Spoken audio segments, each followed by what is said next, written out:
आज इष्टोपदेश ग्रंथ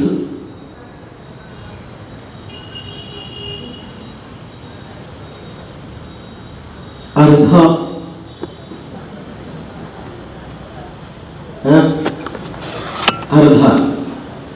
आधा हो रहा है।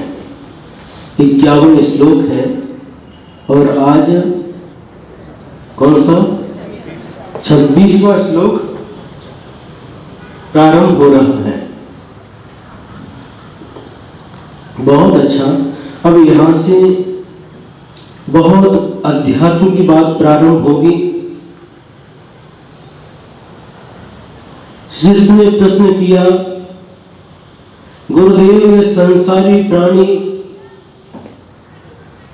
किस कारण से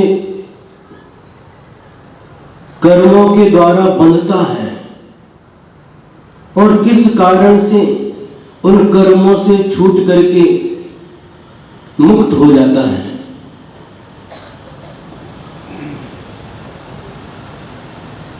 ऐसा प्रश्न पूछने पर आचार्य भगवान उत्तर देते हुए आगे का श्लोक कह रहे हैं, बध्यते मुच्यते जीवः सममो निर्ममः क्रमात् तस्मात् सर्व प्रयत्नेन निर्ममत्वं विचिन्तयेत्। बध्यते मुच्यते जीवः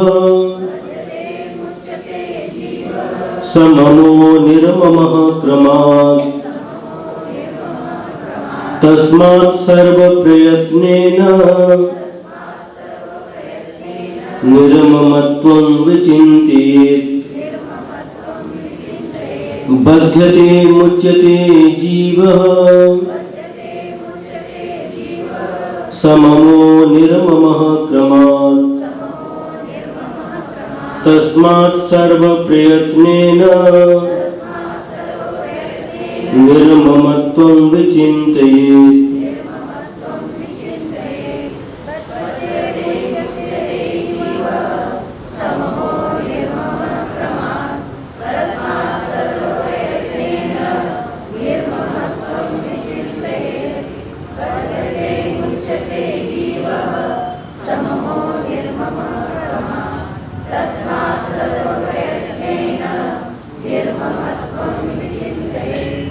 बध्यते मुच्यते जीवः।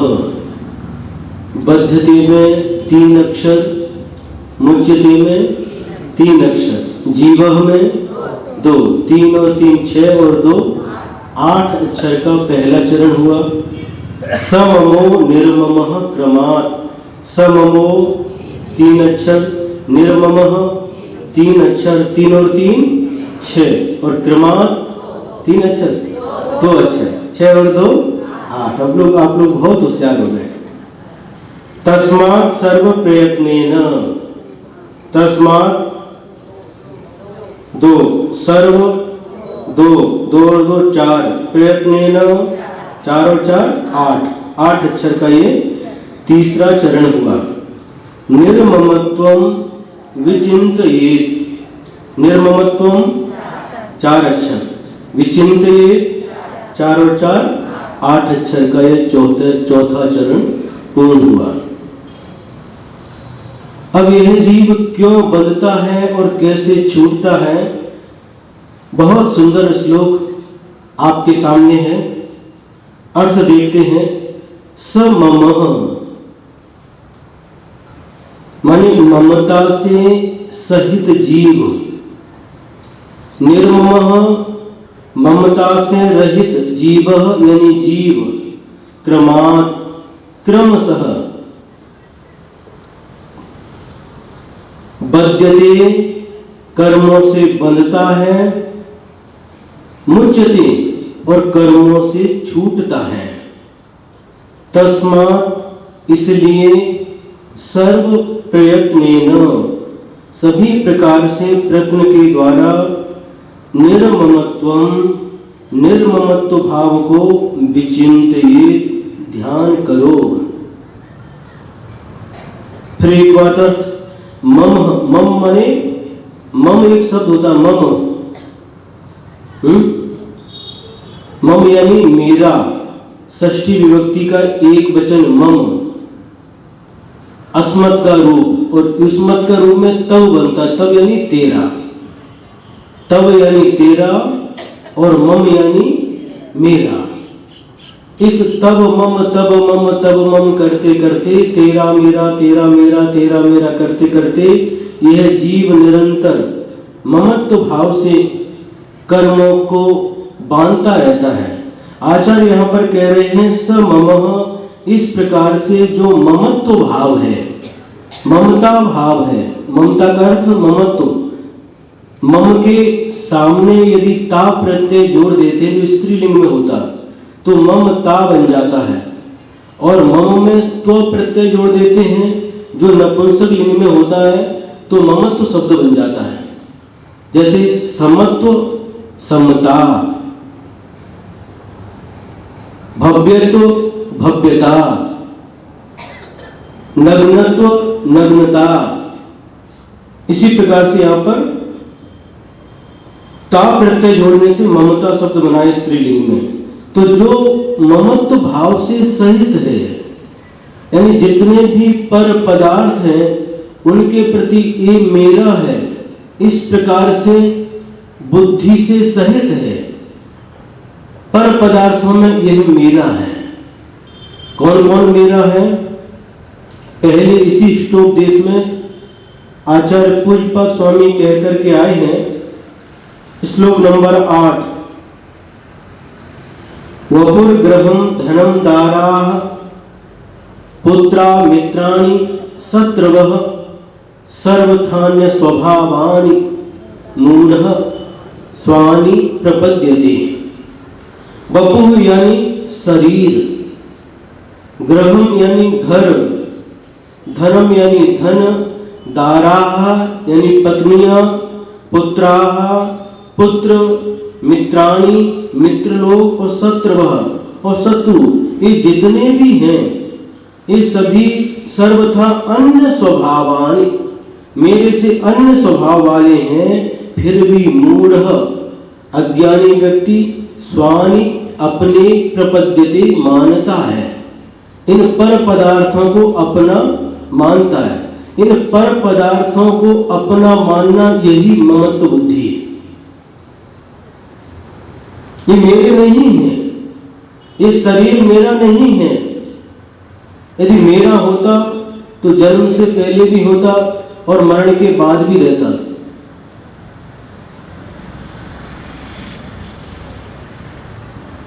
कर्म के कारण से हमको प्राप्त हुआ है, और जब तक आयु कर्म है तब तक है। आयु कर्म का नाश होते ही ये शरीर हमसे जुदा हो जाएगा।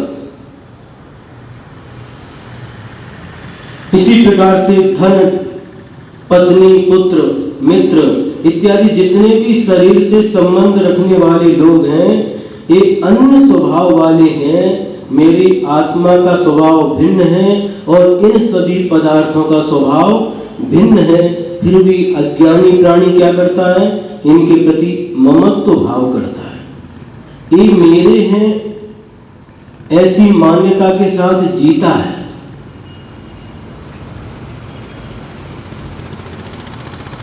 ये मेरे हैं।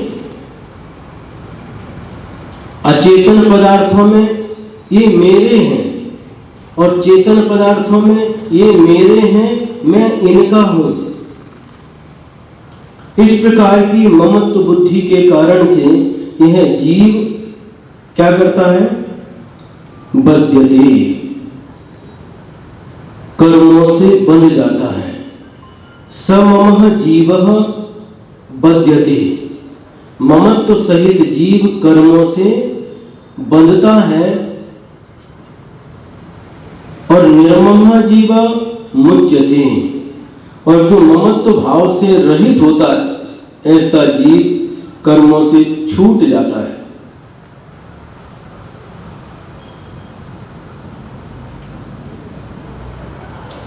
संसारी प्राणी जब किसी वस्तु को प्राप्त करता है अथवा जब किसी वस्तु का संयोग होता है तो ऐसी वस्तु के संयोग में यदि उसको अच्छा लगता है, उसको प्रिय लगता है तो उसके साथ राग करता है, और जो अच्छी नहीं लगती उसके साथ द्वेष करता है। और इन्हीं राग द्वेष के परिणामों के कारण से अपनी आत्मा को कर्मों से बांध देता है, और वह कर्म आगे जाकर के जब उदय में आते हैं तो अपना फल देते हैं, तो फल भोगते समय दुख का अनुभव करता है। हमें किसी ने बांधा नहीं है। कैदी को क्या करते हैं, दूसरे लोग उसको बांध देते हैं, जेल में डाल देते हैं। हमें किसी ने भी जेल में डाला नहीं, किसी ने भी हमको बांधा नहीं है, किंतु हम स्वयं राग द्वेष रूप परिणमन करके कर्मों से स्वयं बंध रहे हैं। हम कर्मों के कर्ता स्वयं हैं, कोई दूसरा नहीं हमारे कर्मों का कर्ता। एक कीड़ा होता है, कौन सा कीड़ा?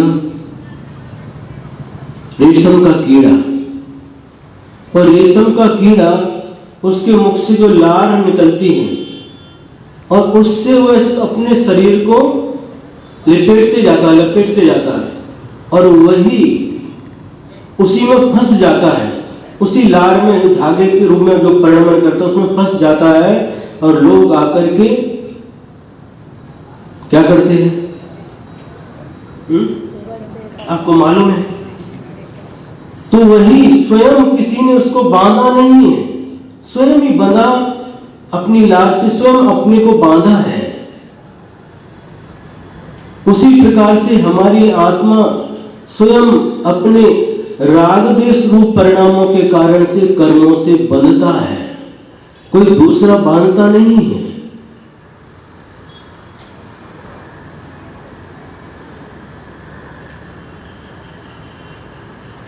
जब पर पदार्थों के साथ संबंध होता है, उसमें जो अच्छे बुरे की कल्पना होती है और उसके बाद जो अच्छा है ऐसा मन स्वीकार करता है और उसके प्रति हर्ष भाव, हर्षित होता है, और जो अच्छा नहीं लगता उसके प्रति द्वेष भाव होता है और मन में विषाद उत्पन्न होता है। बस इन्हीं के कारण से राग द्वेष परिणाम से अपनी आत्मा को बांधता रहता है। और ये राग द्वेष जो भी होते हैं पर पदार्थों को निमित्त बना करके ही होते हैं। राग द्वेष के लिए कम से कम दो वस्तुओं की आवश्यकता है। आत्मा के साथ न राग होता है न द्वेष,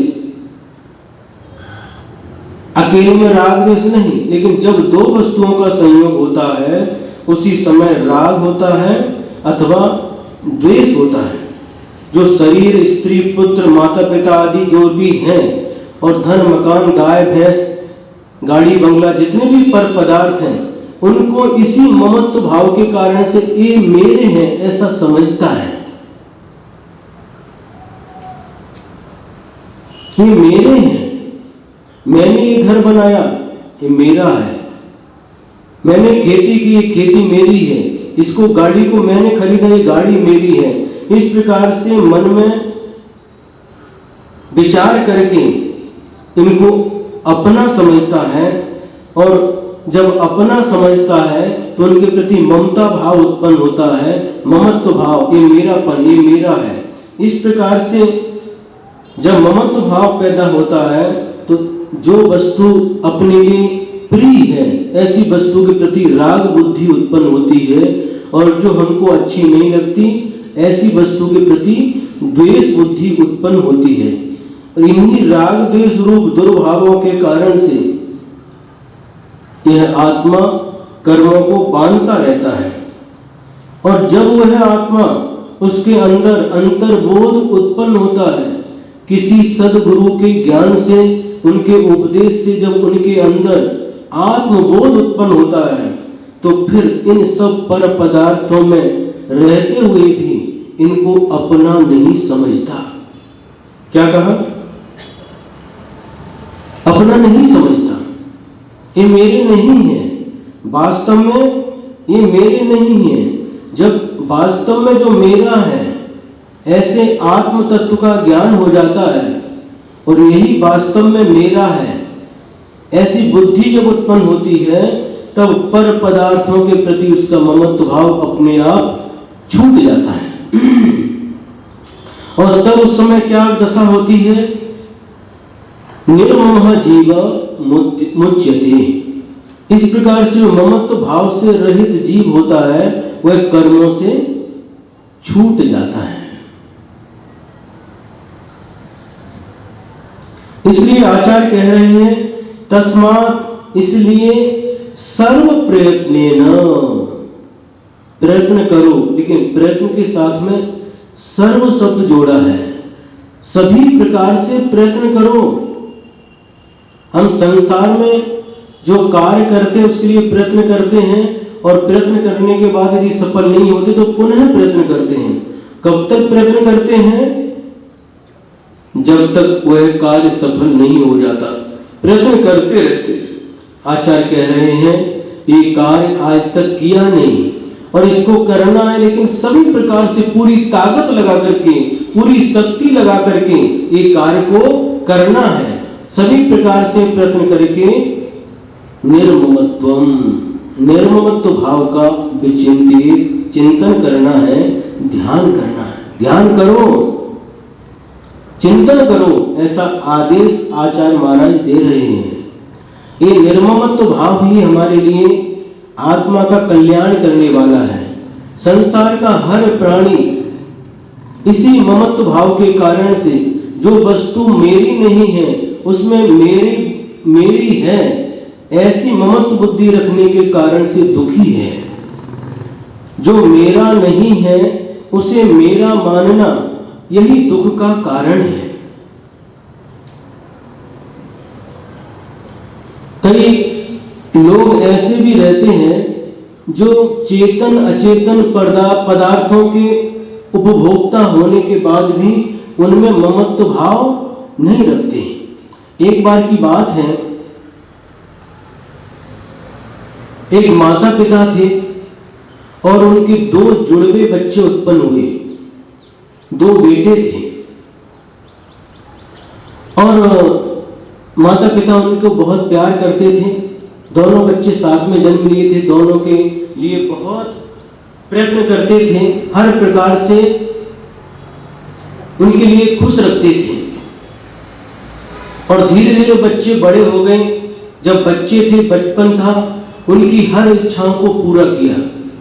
उन्होंने जो खेल खिलौने मांगे ला करके दिए, खाने की वस्तु मांगी ला करके दी और कोई भी ड्रेस मांगी ला करके दी। बच्चों की हर इच्छा पूरी की। पढ़ने के लिए जब योग्य हुए, अच्छे से अच्छे स्कूल में उनको पढ़ाने के लिए रखा। पढ़ करके कॉलेज में गए तो कॉलेज में भी अच्छे से रखा, अच्छे से जो अच्छा कॉलेज था उसमें रखा। और इसके बाद कॉलेज चल ही रहा था और एक दिन दोनों ही बच्चे, दोनों भाई नदी में तैरने के लिए गए। घर से नदी में तैरने के लिए गए थे और एक घटना घट जाती है। मां को बता करके गए थे हम तैरने के लिए जा रहे हैं और 2-3 घंटे के बाद में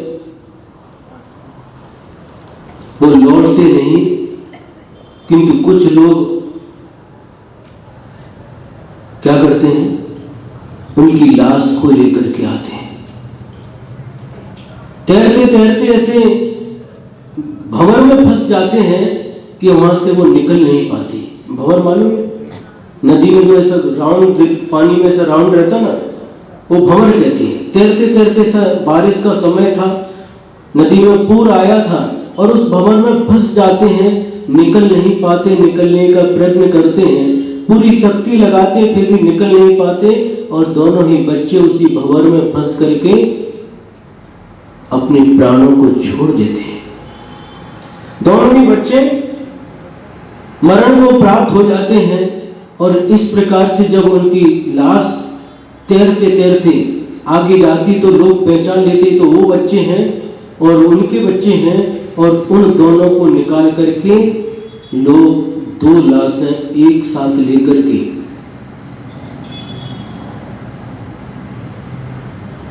घर में आते हैं, जिस घर से दोनों बच्चे गए थे, और दोनों लाश लेकर के आते हैं। माँ को, पिताजी घर में नहीं थे, और माँ को बताते कि ऐसी ऐसी घटना घट गई। ये दोनों बच्चे तैरते तैरते भंवर में फंस गए, निकलने के प्रयास करने के बाद भी निकल नहीं सके, और इन दोनों की मृत्यु हो गई है। माँ सुनती है। माँ बहुत समझदार थी, उसके अंदर निर्ममत्व भाव था। वो क्या कहती है, इन दोनों को लाओ, और एक रूम के अंदर खोली थी, और उसमें दोनों को रखवा लिया, यहाँ इनको रख दो, और किसी को, हमारे पति को बताना नहीं, आप लोग अपने अपने घर जाओ। और बाहर से उसमें कड़ी लगा दी।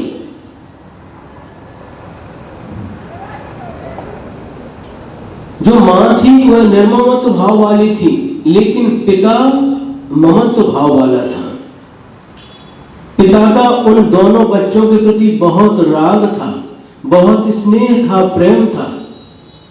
मां समझती थी, और मां ये भी समझती थी ये घटना को देख करके, सुन करके पति सहन नहीं कर पाएंगे। लेकिन उन्होंने कोई उपाय सोच करके क्या किया, उन्होंने उन दोनों लाशों को तो अंदर रखवाया और कड़ी लगा दी, सबको कह दिया हमारे पति को ये बताना नहीं। और क्या किया, स्वयं पाक किया, और स्वयं पाक करने के बाद जैसे तैयार हुआ, और पति भोजन के लिए आ गए। 11 बजे पति भोजन के लिए आ गए। जब भोजन के लिए पति आई तो बहुत अच्छे से उन्होंने, उनकी जो माँ थी, मतलब उनकी पत्नी थी, आप लोग जल्दी से हाथ पैर धो करके आओ और बैठो, रसोई तैयार है। और जल्दी से हाथ पैर धो करके आकर के बैठे। उनके सामने एक चौकी रखी, और चौकी के ऊपर थाली रखी, जो बनाया था उनके लिए परोस दिया। और भरपेट जब उन्होंने भोजन कर लिया, उसके बाद में वह उसकी पत्नी कहती है, मुझे माफ कर देना, मुझसे एक बहुत बड़ी गलती हो गई, एक बहुत बड़ी चूक हो गई। कौन सी गलती हो गई, पति ने पूछा। तो पत्नी ने कहा कि जो पड़ोसी था, उस पड़ोसी के घर से आप नसेनी लेकर के आए थे। नसेनी मालूम है? नसेनी का मतलब होता है एक लकड़ी की बनाते, दोनों तरफ बंबू रहता है और बीच में पायरी बनाते, उसको एक स्थान से दूसरे स्थान पर रखते। जिस घर में सीढ़ी पायरी नहीं होती ना, तो उसको उठा करके थोड़ा तिरछा ऐसा रखते हैं, सीढ़ी बोलते हैं। हाँ, हिंदी में इसको नसेनी बोलते हैं। एक जगह से उठा करके उधर भी रख सकते, उधर भी रख सकते, कहीं भी ले जा सकते हैं। 2 लकड़ी ऐसी बीच में रहती है, और बीच में ऐसे लकड़ियां उसमें जॉइंट रहती हैं, सीढ़ी। तो जो सीढ़ी पड़ोसी के यहां से लेकर के आए थे, और आज वह पड़ोसी अपनी उस सीढ़ी को, नसेनी को मांगने आया, तो मुझसे गलती हो गई। क्या गलती हो गई कि मैंने वह नसेनी, वह सीढ़ी आपसे बिना पूछे उसको दे दी। तो पति हंसने लगा। ये कौन सी गलती हो गई, उसकी थी, उसको दे दी। तो आपसे पूछा नहीं, पूछने की क्या बात है, नहीं पूछा तो ठीक है, इसमें पूछने की कोई आवश्यकता नहीं है। उसकी सीढ़ी जो थी आपने दे दी, अच्छा किया। बस जब पति के मुख से यह उत्तर सुना, तो वह पत्नी उस पति को लेकर के उस कक्ष की ओर जाता है, जिस कक्ष में दोनों बच्चों की लाश रखी है। वह पत्नी अपने हाथ से उसकी सांकल, क्या बोलते हैं उसको, कड़ी, हिंदी में सांकल, उसको निकालती है और दरवाजा खोलती है, और पति से कहती है, ये 2 बच्चे किसी ने हमारे यहां रखने के लिए दिए थे। 20 वर्ष तक हमारे साथ में रहे और आज उनका बुलावा आ गया और जिन्होंने हमें रखने के लिए दिए थे उन्होंने वापिस बुला लिया, वापिस ले गए।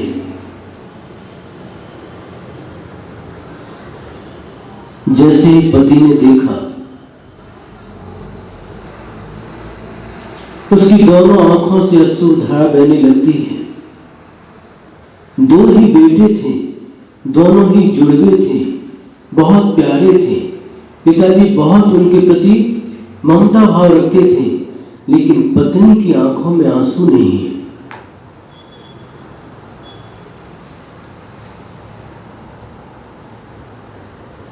पत्नी समझदार है, ज्ञानवान है। ये वास्तव में मेरे थे ही नहीं। जो संबंध होता है, जिस जीव के साथ जितना संयोग संबंध होता है उतने दिन साथ में रहते हैं, और जब संयोग समाप्त हो जाता है तो छोड़ करके चले जाते हैं। एक हमारी कितनी बड़ी मान्यता। देखो, आज हमारे घर में बच्चे हैं और बच्चे सर्विस करने के लिए कहां गए? अमेरिका गए, अमेरिका में रहते हैं, लेकिन फिर भी हमारे पास में नहीं है। लेकिन फिर भी वो नहीं है ऐसा हम महसूस नहीं करते। कई वर्ष बीत जाते हैं, 2 वर्ष हो गए, 3 वर्ष हो गए, 4 वर्ष, कभी मिलना नहीं हुआ, लेकिन फिर भी वो नहीं है ऐसा हम कभी महसूस नहीं करते। और ऐसे भी बच्चे हैं जो कभी आते ही नहीं, लेकिन फिर भी जो उनके साथ संबंध है, कनेक्शन है, उसके कारण से वो नहीं है ऐसा महसूस नहीं करते। और जब यहां से चला जाता है, उसका मरण हो जाता है, अभी मरण हो गया तब भी हमारे पास में नहीं है, अमेरिका में है, बरसों हो गए तब भी हमारे पास नहीं है, लेकिन अमेरिका में है तो उसके प्रति ये नहीं है ऐसा भाव नहीं आता। और जब चला गया, जीवन समाप्त हो गया, तो फिर उसके प्रति क्या होता है? अब नहीं है वो नहीं है। किसने कहा? आचार्य कहते हैं कहीं ना कहीं तो वो है। जीवित अवस्था में अमेरिका में है, मरण के बाद कहीं दूसरी जगह गया, उसका कभी अस्तित्व समाप्त नहीं हो सकता। संसार में जितने भी जीव हैं अनादि काल से थे, आज भी हैं और अनंत काल तक रहेंगे। कभी भी इनका अस्तित्व समाप्त नहीं हो सकता। संसार में आज तक ऐसी कोई शक्ति उत्पन्न नहीं हुई कि किसी भी जीव के अस्तित्व को समाप्त कर सके। शरीर बनता है, मिटता है, जन्म लेता है, मरण को प्राप्त होता है, लेकिन जीव तत्व आत्मा कभी भी जन्म लेती नहीं, कभी इसका मरण होता नहीं, शाश्वत है अनादिकाल से। कब से? इसकी शुरुआत नहीं है, अनादिकाल से सभी जीव हैं, सबका अपना अपना अलग अलग अस्तित्व है, सबका अस्तित्व है। निगोदीय जीव है, उसका अपना अस्तित्व है, विकलेंद्रीय जीव, उनका अपना अस्तित्व अलग है। सब जीवों का, संसारी जीव, मुक्त जीव, सभी का अपना अपना अस्तित्व है।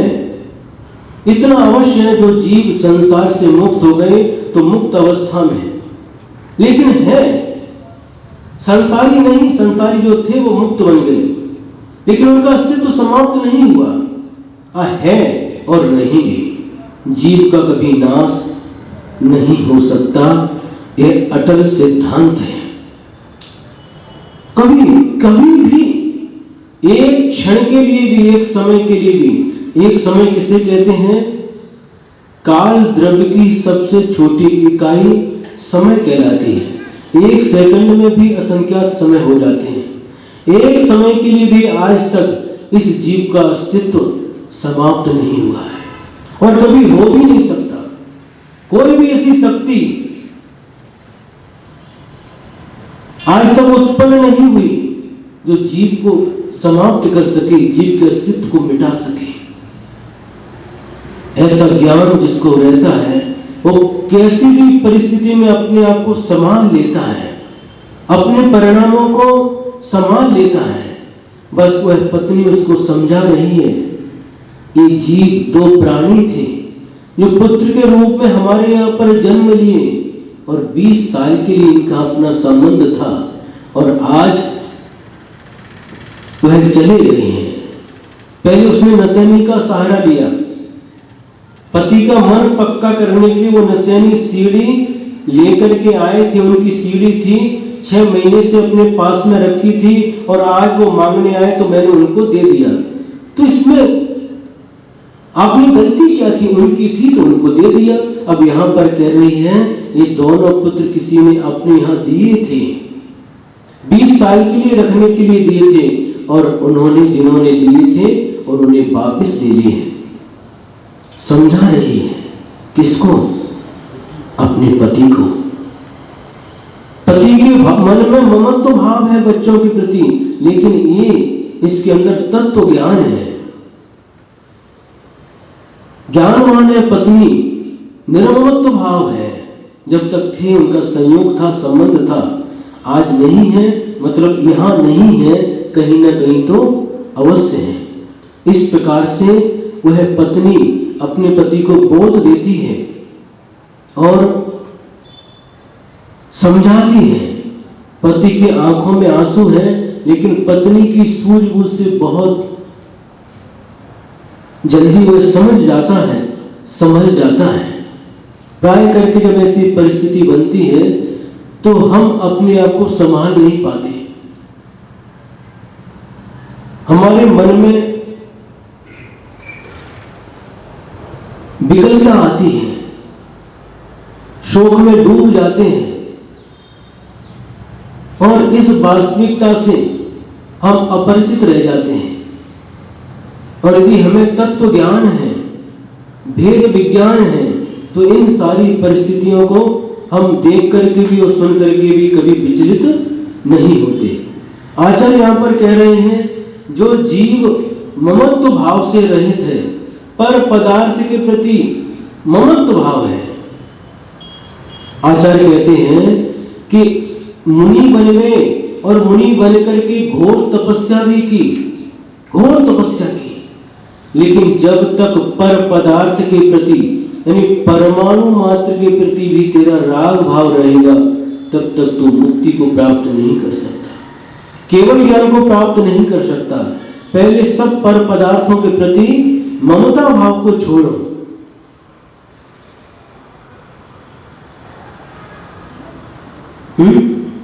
ममता भाव को छोड़ो।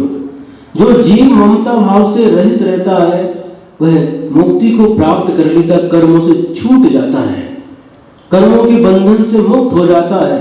और जो जीव ममता भाव से सहित है उन्हीं ममत्व रूप परिणाम के कारण से उन कर्मों से अपने आप को बांधता रहता है। इसलिए आचार्य कह रहे हैं सर्व प्रयत्नेन, सभी प्रकार से प्रयत्न करके ममत्व भाव को छोड़ो और निर्ममत्व भाव को प्राप्त करो। अनादिकाल से जो हमारी आत्मा के ऊपर संस्कार हैं वो ममत्व भाव के ही संस्कार हैं।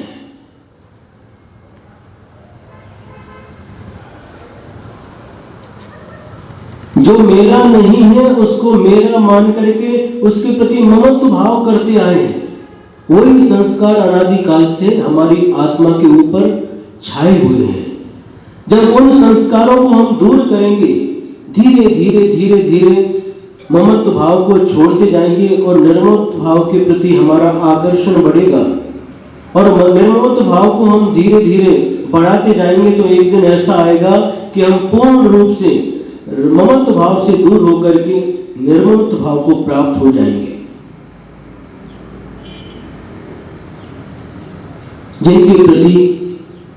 जिनके मन में पर पदार्थों के प्रति ममत्व भाव नहीं रहता वह कभी भी कैसी भी परिस्थिति में अपने संतुलन को नहीं खोते।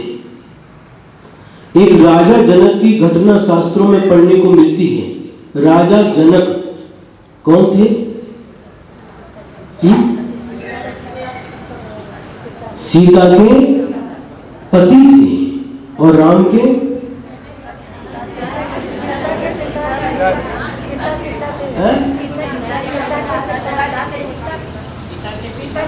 सीता के पिता वही बोले ना। अच्छा पति बोल दिया। हाँ होता कभी कभी फिसल जाते हैं, कुछ बोलते हैं कुछ निकलता होता। हाँ छठमस्त अवस्था में ऐसी चूक होती रहती, संभावित है, संभावना है। केवल ज्ञानी को ऐसी चूक नहीं होती। कभी लड़की कहते लकड़ी निकलता है, कोई लोग लकड़ी कहने जाते तो लड़की निकलता है, लड़की बोलते तो लकड़ी निकलता है। कुछ ऐसे शब्द आते हैं, होता रहता है। तो यहां पर जो राजा जनक सीता के पिताजी हैं और राम के ससुर, हिंदी में, मराठी में शास्त्री। जब वो राजा थे और एक बार नगर के पास में दिगंबर गुरुओं का आगमन हुआ और राजा जनक ने जब यह वार्ता सुनी तो भक्ति भाव से भरा हुआ उन्होंने पूरे राज्य में ढिंढोरी पिटवा दी, घोषणा करवा दी कि हमारे राज्य के निकट उद्यान में एक दिगंबर गुरु का आगमन हुआ है, गुरुओं का आगमन हुआ है। तो सभी लोग भक्ति भाव से उनके दर्शन के लिए, भक्ति भाव से, जब राजा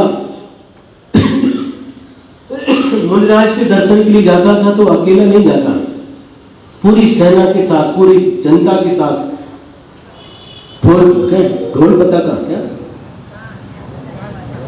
झांझ पताका अच्छी वाद्य के साथ में जाता था। और राजा ने घोषणा करवा दी, राजा जनक ने, और सारी की सारी जनता इकट्ठी हो गई और राजा उन गुरु के दर्शन के लिए जा रहा है। और जहां पर गुरु विराजमान थे वहां से उनको मालूम पड़ा, वो स्थान दिखाई देने लगा। वहीं से वो अपने वाहन, जिस रथ में सवार थे, उसको वहीं छोड़ देते हैं। घोड़ा, हाथी, जो उनके सब कुछ जो वैभव था उसको यहीं छोड़ देते हैं। राजसी जो चिन्ह थे वो सब उतार देते हैं और नंगे पैर मुनिराज के दर्शन के लिए चलने लगते हैं। आप लोग क्या करते हैं? जब मुनि निवास रहता वहीं पर आकर के आपका बस चले तो गाड़ी को खोली तक लेकर के आओ।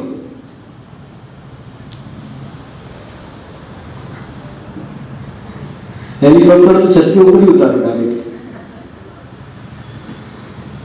भक्ति भाव से राजा है और पूरी प्रजा साथ में है और गुरु के दर्शन करता है राजन, और सारी प्रजा भक्ति भाव से उनको अर्घ देती है। 3 प्रदक्षिणा देकर के जमीन पर मस्तक टेक करके नमस्कार करता है राजा और सारी जनता।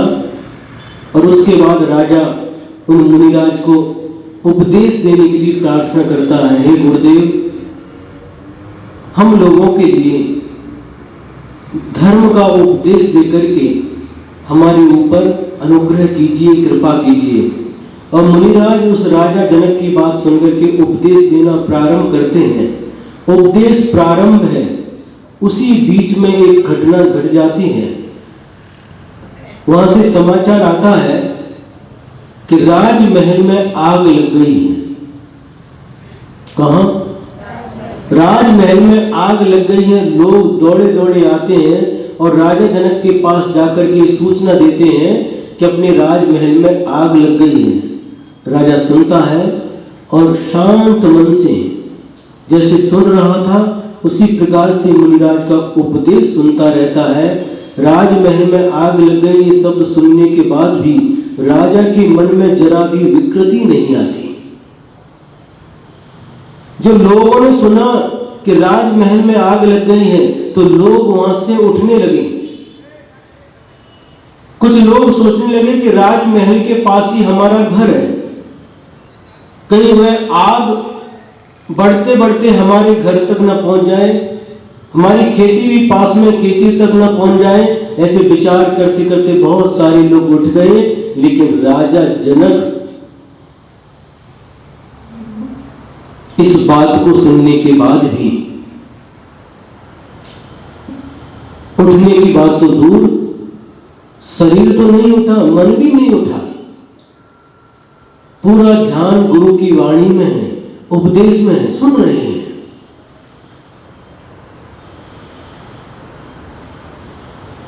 आप लोग क्या करते हैं?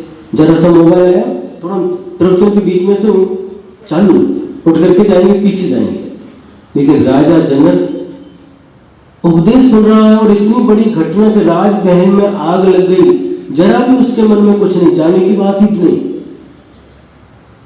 और उपदेश सुनने में तल्लीन है। इसको कहते हैं निर्ममत्व भाव। राज्य के प्रति, राज्य कर रहा है, राजा है, लेकिन उसके प्रति ममत्व भाव नहीं है।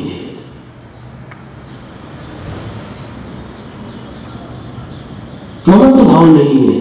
यही ममत्व भाव हमारी संसार का कारण है। कोई उसके ऊपर प्रभाव नहीं पड़ा। ऐसी ही घटना 2010 की बात है कि 15 की बात है, 3-4 साल पहले जब आचार्य का चातुर्मास बीनावाड़ा में हो रहा था, नहीं 14 में नहीं, 15 में, 2015 में जब आचार्य का चातुर्मास बीनावाड़ा में हुआ था, और एक परिवार जो राजस्थान से, आर के मारवाल परिवार, जो हमेशा वर्षों से हम जब से देख रहे तब से पूरा का पूरा परिवार 10 दिन के लिए जहां आचार्य का चातुर्मास रहता वहां पर रह करके शुद्ध भोजन बनाना, आहार दान करना, प्रवचन सुनना, पूरा का पूरा परिवार रहता है। अब थोड़ा सा दिन बढ़ाए हैं, उनकी जो पत्नी है वो 1 महीना रुकती है, लेकिन वो 15 दिन के लिए आने लगी अशोक पाटनी। तो उस समय एक घटना घट गई। क्या हुआ था? उनके यहाँ रेड पड़ी इनकम टैक्स की। कितना?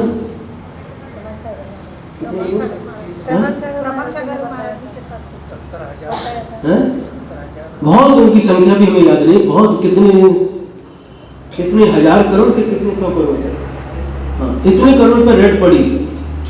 लेकिन ये समाचार आया आर के मार्बल के पास, वो वहीं थे बीनावाड़ा में, टस से मस नहीं हुए। जो होगा सो होगा, एक पर्यूषण छोड़ करके मैं यहां से नहीं जाऊंगा। मुझे किसी प्रकार का भय नहीं, क्योंकि मेरी अधर्म की कमाई नहीं है, अन्याय की कमाई नहीं, 2 नंबर की कमाई नहीं, और मैं गुरु चरणों में है, जो कुछ होगा सब अच्छा ही होगा। देखो विश्वास, कुछ भी नहीं हुआ है? कुछ भी नहीं हुआ, सबका सब बच गया।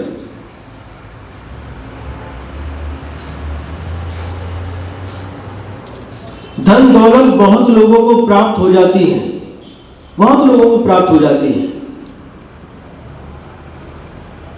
लेकिन उसका सदुपयोग हर व्यक्ति नहीं कर पाता। जिसके धन के प्रति निर्ममत्व भाव है, वही सदकार्यों में खर्च करता है, अच्छे कार्यों में खर्च कर सकता है। ममत्व भाव वाला कितना भी रहने दो, उसके लिए कम पड़ता है।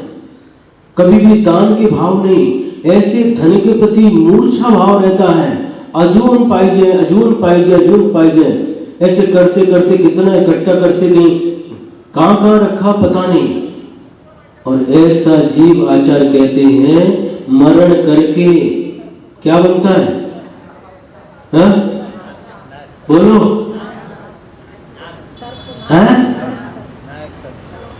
सर्पनाग, अजगर बन करके वही उसी धन पर जाकर के बैठ जाता है।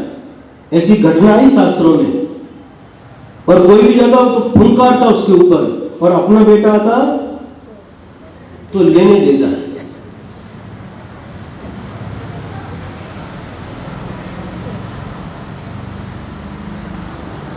जो धन के प्रति मूर्छा भाव था, उस मूर्छा भाव के कारण माया तैरज्ञों से उस धन प्राप्त करने के लिए मायाचारी की। कौन से ध्यान का फल है त्रिंच आयु का बंद होना? आर्त ध्यान का। आपने ध्यान से सुना था ध्यान का, इसलिए आपको याद है। आर्त ध्यान के कारण यह जीव माया रूप परिणामों के कारण से त्रिंच आयु का बंद करता है। और वहां पर जाकर के बैठ जाता, कुंडली मार करके बैठ जाता। सर को बनना है क्या है? नहीं बनना। आप तो जाते हो उधर नाग पंचमी के दिन। जब श्रावण के महीने में नाग पंचमी आती है ना, तो बहुत से लोग दूध लेकर के जाते हैं, पूजा करते हैं, उनकी पूजा करते हैं। और कई जगह हमने देखा, कौन सा हमको ध्यान में नहीं, एक मंदिर था, मंदिर के बाहर उसको बनाया था, उसका चिन्ह बनाया था। कौन सा गांव था, हमको गांव का नाम याद नहीं। अब देखो, अब वहां पर पूजने के लिए जाते हैं, सुनो, वहां पर पूजने के लिए जाते हैं और दूध पिलाने के लिए जाते हैं, और घर में आ जाए तो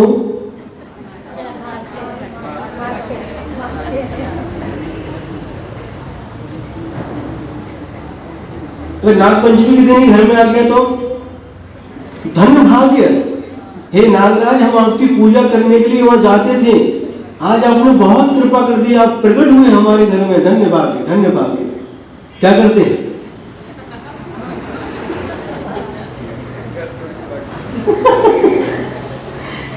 नेमिचंद भैया जी बोले घर छोड़ करके भाग जाते हैं, या तो उसको भगा लेते हैं या स्वयं भाग जाते हैं। एक चित्र आया था, शायद आप लोगों ने भी देखा होगा, व्हाट्सएप पे बहुत चला था वो। दो हैं और बैठे हैं एक, और बैठ करके, हाँ, सामने पीछे कमंडल भी है, बैठे हैं। और क्या चल रहा है? आ जाओ, हाँ सभी महाराज हमारे पीछे आ जाओ, ओ माता जी इधर आ जाओ, गजानन कुमकुम लाओ। सुनने को मिला, कुमकुम लेके आओ, कुमकुम, क्योंकि नागराज आए हैं ना। वो कैसे नाग थे जिनके दांत जहर का निकाल दिया, सच्चे होते तो उठ करके भागते थे।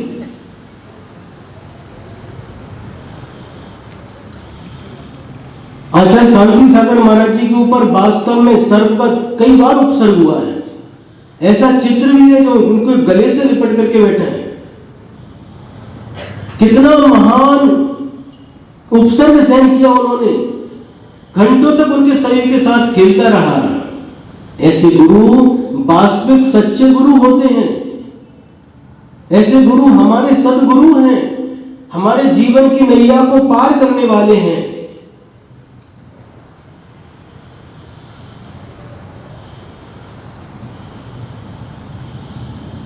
बहुत उपसर्ग सहन किया उन्होंने, कितनी बार उनके शरीर के ऊपर सर्प आया, गिनती नहीं। उनका जब चरित्र पढ़ते तो ज्ञान होता है।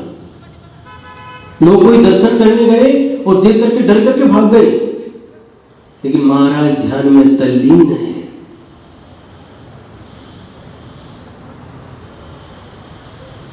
अरे दिगंबर भेष धारण करने के बाद भी कुमकुम आरती। आचार्य कहते हैं ये रत्नों के समान ये दिगंबर मुद्रा थी, आत्म कल्याण के लिए, पर कल्याण के दिगंबर मुद्रा थी। ये किस ख्याति पूजा लाभ में पड़ गया? कि ख्याति पूजा लाभ कांच के समान है और आत्म कल्याण, आत्म ध्यान रत्न के समान है। ये दिगंबर मुद्रा धारण करके जादू टोना दिखाना, जादू दिखाना, लोगों को प्रभावित करने वाले कार्य करना, लोगों को आकर्षित करने के कार्य करना, आचार्य कहते तूने बहुत बड़ा अनर्थ कर लिया। ये दिगंबर मुद्रा धारण करके आत्म कल्याण करता था, आत्म कल्याण का उपदेश देता तो तेरा भी कल्याण होता और पर का भी कल्याण होता। ये किस में उलझ गया? आत्मज्ञान से शून्य व्यक्ति यदि दीक्षा भी लेता है तो उससे कभी उसका कल्याण नहीं हो सकता। स्वयं भी भटकता है और दूसरे को भी भटकाता है।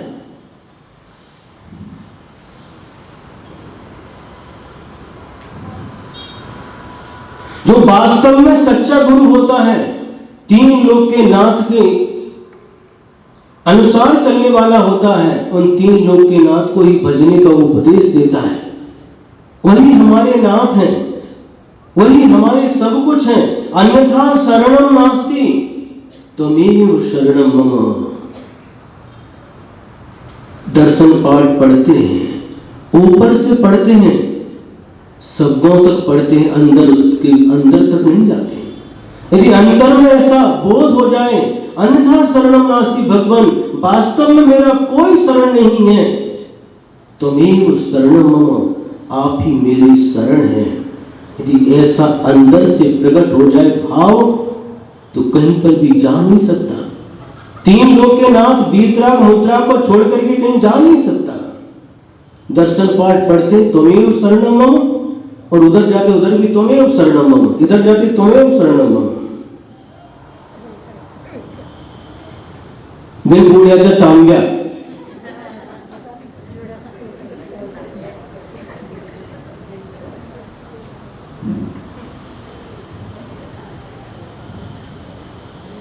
ये किसी की आलोचना नहीं है, ये किसी की निंदा नहीं है, लेकिन वास्तविकता है। जिनेंद्र भगवान के प्रति जिसका अटल श्रद्धा होता है, वह कभी तूफान भी आ जाए, सुनामी भी आ जाए, डगमगाता नहीं, एक स्थिर रहता है। त्वमेव शरणम त्वमेव शरणम। अपने इतिहास को पढ़ो, हमारे पूर्वजों ने गर्दन कटा दी, लेकिन गर्दन झुकने नहीं दी। किसी के सामने गर्दन नहीं झुकाई। ये स्वाभिमान की बात है, धर्म की बात है। कई ऐसे अत्याचार हुए, इतिहास पढ़ो, ज्ञात होगा आप लोगों को। धर्म परिवर्तन की बात आई नहीं, ये कहीं किसी के प्रति झुकेगा नहीं। ये जिनेंद्र भगवान का भक्त है, ये जिनेंद्र भगवान का सच्चा भक्त, तो जिनेंद्र भगवान को छोड़ करके किसी दूसरे के प्रति झुक नहीं सकता। धन्य हुए रेवती रानी, जो अमूढ़ दृष्टि अंग में प्रसिद्ध हुई।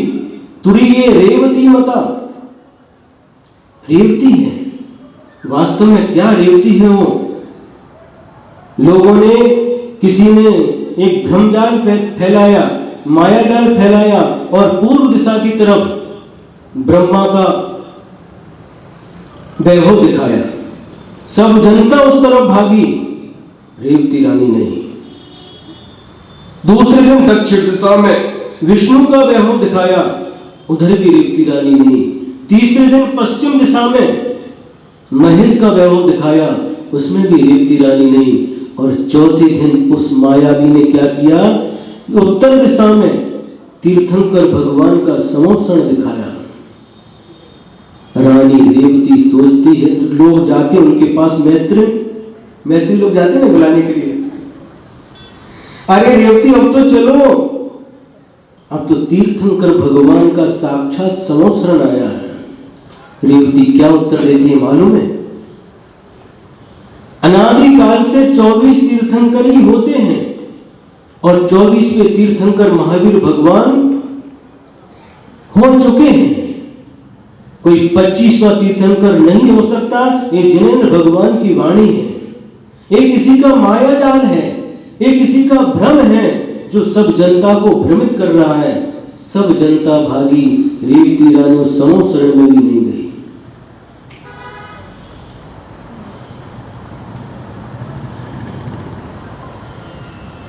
ये कटु सत्य है, हमारे अंदर दृढ़ता नहीं है, भीतराग भगवान के प्रति विश्वास नहीं है। यदि सच्चा विश्वास हो, कहीं पर भी नहीं जा सकता। भगवान को छोड़ करके किसी दूसरे के पास नहीं जा सकता। विश्वास नहीं है, कहीं भी चलते हैं। क्या बलिहारी इस पंचम काल की?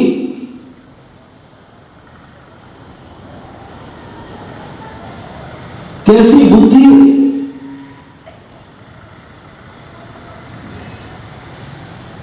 जो 3 लोक के के नाथ भगवान हैं, उनको छोड़ करके जहां सुबह की लालिमा होती है पूर्व दिशा में, उसके बाद सूर्य का उदय होता है, क्या करती हो? जगाती है। कितने अंतर वाली है, अंतर है कि नहीं? लालिमा दोनों में है, एक सुलाती है, एक के बाद अंधकार है और एक के बाद प्रकाश है। सुबह की जो लालिमा है, उस लालिमा के बाद प्रकाश पुंज सूर्य का उदय होने वाला है, और शाम के समय जो लालिमा है, उस लालिमा के बाद अंधकार, धरती पर अंधकार का साम्राज्य फैलने वाला है। कितना अंतर है। उसी प्रकार से पंच परमेष्टि के प्रति जो राग है, खरे देव, खरे शास्त्र, खरे गुरुओं के प्रति जो राग है, वह प्रातः काल की लालिमा के समान है, जो हमें जगाने वाला है, हमारे जीवन में प्रकाश फैलाने वाला है। और पंच परमेष्टि को छोड़ करके पर पदार्थों के प्रति, वीतरागी को छोड़ करके सरागी के प्रति, चाहे वो देव हो, चाहे गुरु हो, कुदेव हो, कुशास्त्र हो, इनके प्रति जो राग है वह संध्या काली लालिमा के समान हमारी आत्मा में अंधकार फैलाने वाला है।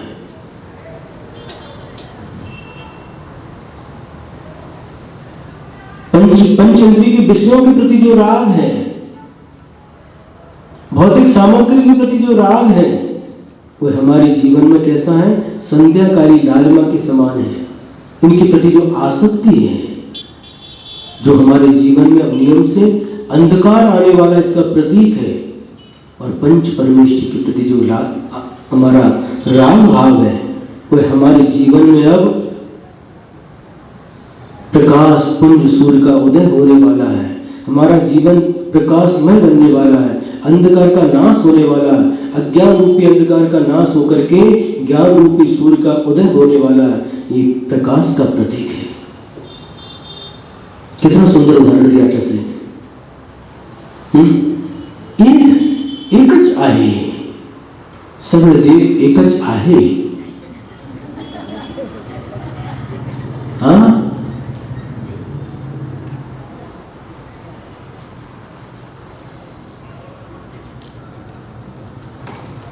ऐसा बोलना, सगळे वीतरागी देव एकच आहे, ठीक है। तेल क्या भी वीतरागी माना, चाहे वो आदिनाथ भगवान हो, महावीर भगवान हो, पार्श्वनाथ भगवान हो, नेमिनाथ भगवान हो, सब एकच आहे। ही वीतरा तो सब में समान है ना, ये सभी एकच आहे। वीतरागी देव सगळे एकच आहे, ये सब में तो ठीक है।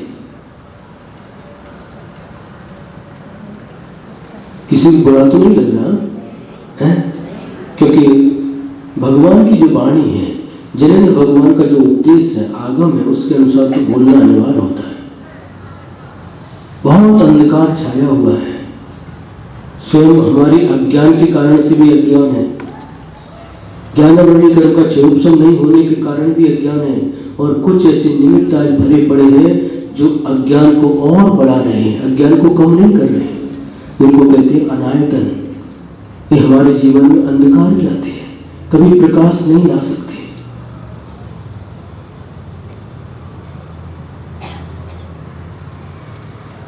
किसी को जल्दी समझ में आता है तो जल्दी सब कुछ छोड़ करके वीतराग भगवान की शरण में आ जाता है।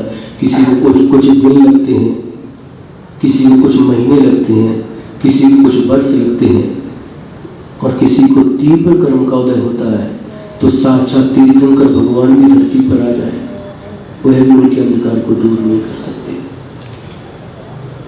जैसे आदिनाथ भगवान का पोता मरीचि, उदाहरण सामने है, कुछ भी प्रभाव नहीं पड़ा। सब प्रकार के जीव है संसार में, और सभी अपने अपने कर्म के अनुसार फल भोग रहे हैं। इनको वास्तव में यदि जिनेंद्र भगवान के द्वारा कहा गया मार्ग मिल गया तो निश्चित ही ये सभी लोग संसार के दुखों से मुक्त होकर के उस सुख को प्राप्त कर लेंगे। कौन सा सुख? शाश्वत सुख, अनंत सुख, जहां पर दुख का अंश मात्र भी नहीं है। हमें ज्ञान होना चाहिए, हमारे देव कौन, हमारे शास्त्र कौन, हमारे गुरु कौन, हमारे पर्व कौन।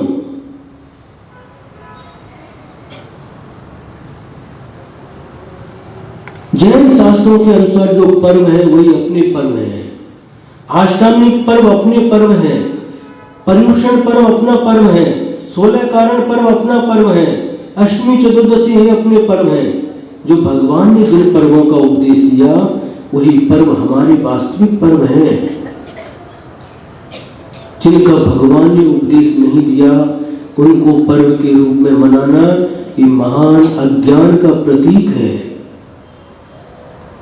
सबके पर्व अलग अलग रहते हैं। मुसलमान के पर्व अलग हैं, हिंदुओं के पर्व अलग हैं, सबके अलग अलग हैं। उसी प्रकार से जैन लोगों के पर्व अलग हैं, जिनका शास्त्रों में वर्णन है, भगवान ने उपदेश दिया वही अपने पर्व हैं। जो अभी चल रहा है वह पर्व अपना जैन शास्त्र में कहीं भी इसका उल्लेख नहीं है। हम पहले भी कह चुके हैं अपने 4 अनुयोग के शास्त्र प्रथमानुयोग, करणानुयोग, चरणानुयोग, द्रव्यानुयोग, किसी भी शास्त्र में इस पर्व का वर्णन हो बताओ। जब शास्त्रों में वर्णन नहीं है, भगवान ने उसका उपदेश नहीं दिया तो वो पर्व हमारा कैसे हो सकता है? हिंदुओं का पर्व है।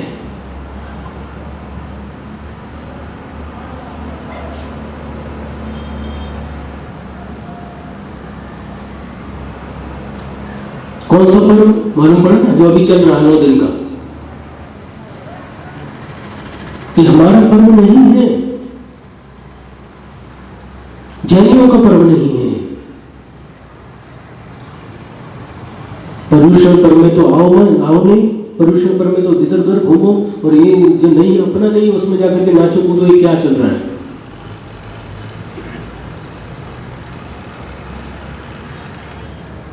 जो करना है सो करो, कोई बात नहीं, लेकिन अपना नहीं, बस इतना ध्यान में रखो, ये जैन पर्व नहीं है। अनादिकाल से आज तक जो अपने पर्व हैं वो शाश्वत हैं। कुछ पर्व शाश्वत हैं, कुछ नैमित्तिक भी हैं। जो पर्व के नाम बताए वो शाश्वत हैं। नैमित्तिक क्या? रक्षाबंधन। इस दिन 700 मुनिराजों की रक्षा हुई, ये रक्षाबंधन पर्व नैमित्तिक है।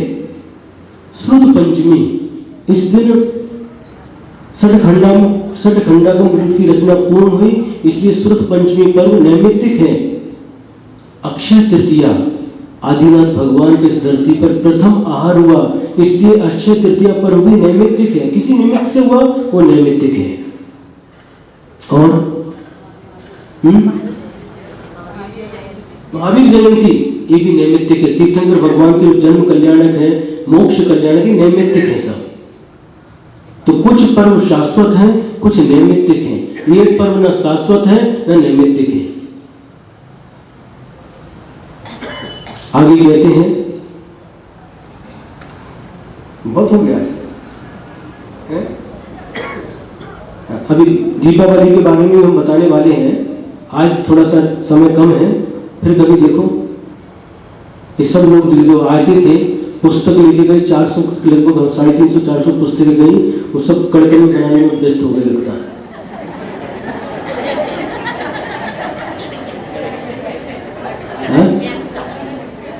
वो दशहरा आ रहा ना, कड़कड़ी बनाने में व्यस्त हो गए। वो अनुयोग वाले भी आए थे, उधर का बॉम्बे घूमने गई, वो बॉम्बे गई बेटी के पास में। इधर इस समय जब गुरु है या अमृत को छोड़ करके कहाँ भटक रहे हो? ममत्व, जहां ममत्व करना चाहिए वहां ममत्व करो। तो बॉम्बे घूमना, ये घूमना, इधर जाना उधर जाना, कहाँ भटक रहे हो? आचार्य कहते हैं यहाँ ममत्व करो। अमृत छोड़ करके कहाँ जा रहे हो?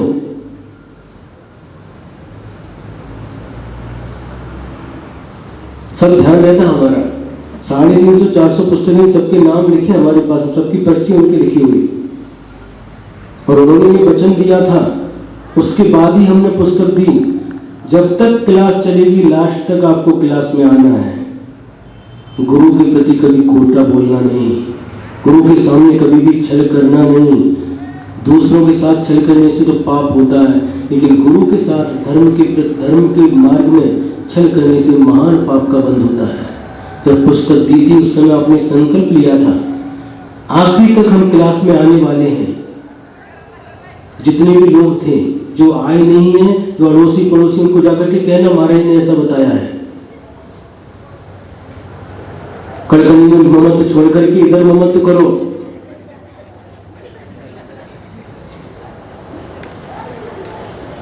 वही हर साल का, वही कड़कनी लाड़ू चूड़ा तो हर साल का, वो क्या उसके पीछे लगी है। एक साल लाड़ू चूड़ा नहीं खाएंगे तो क्या होता है?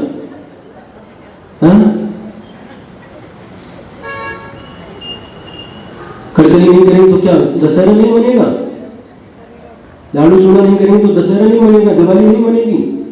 ये लाड़ू छोड़कर, अमृत छोड़ करके कड़कनी के पीछे लग रहे हो, अमृत छोड़ के लाड़ू चूड़ा के पीछे लग रहे हो।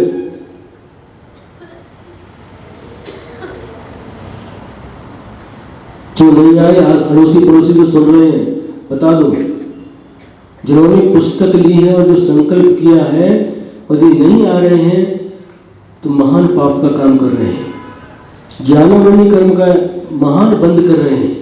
क्योंकि यहाँ पर जब संकल्प लेने के बाद में इस प्रकार से अपन को कभी भी नहीं करना चाहिए।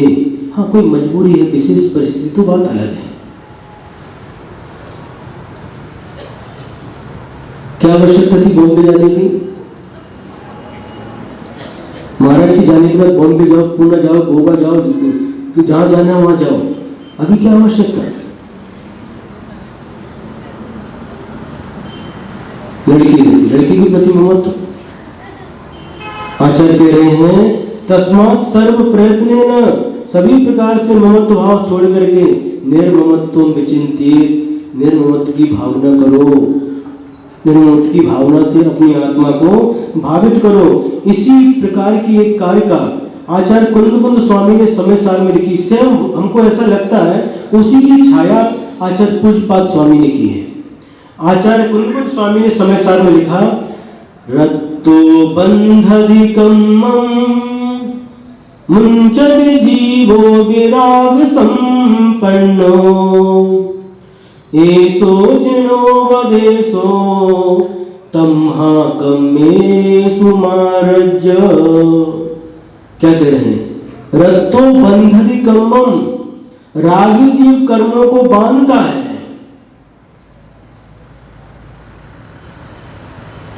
क्या करता है रागी? मतलब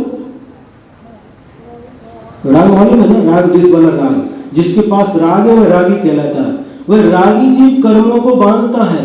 मुंचद जीवो विराग संपन्नो, और जो वैराग से विराग से संपन्न होता है ऐसा जीव मुंचते, मुंचदी, कर्मों को छोड़ता है, कर्मों से छूटता जाता है। एसो जिनो वदेशो, आचार्य कुंद स्वामी क्या कह रहे हैं? ये हमारा उपदेश नहीं है, जिनोपदेशो, जिनेंद्र भगवान का उपदेश है। क्या उपदेश है? रागी जीव कर्मों को बांधता है और विरागी जीव कर्मों से छूट जाता है। ऐसो जिनोपदेशो, ये जिनेंद्र भगवान का उपदेश है। तम्मा, इसलिए कम्मेषु, कर्मों में मारज, राग मत कर, रंजायमान मत हो। कितनी सुंदर कार्य का है, गाथा है, कुंद भगवान की गाथा है। वही कुंद भगवान कितनी सुंदर बात कही, इसी की छाया ये लगभग लगती है, थोड़ा सा परिवर्तन करके उसी की छाया है। रागी जीव कर्मों को बांधता है, विरागी जीव कर्मों से छूटता है। यह जिनेंद्र भगवान का उपदेश है। इसलिए कर्मों में राग मत कर, हे भव्यात्मन, कर्मों में राग मत कर, कर्मों के फलों में राग द्वेष मत कर।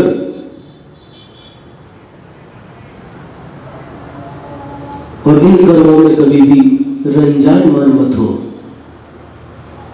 उदाहरण बहुत अच्छा दिया कुंद स्वामी ने। आगे इसी समय सार में बहुत सुंदर उदाहरण दिया। रागी और विरागी का उदाहरण कैसे दिया? आप लोगों के मन में जो भाव होते हैं, वो संसार में रहते, पंच इंद्रिय के विषयों के बीच में रहते हैं, उसके बाद भी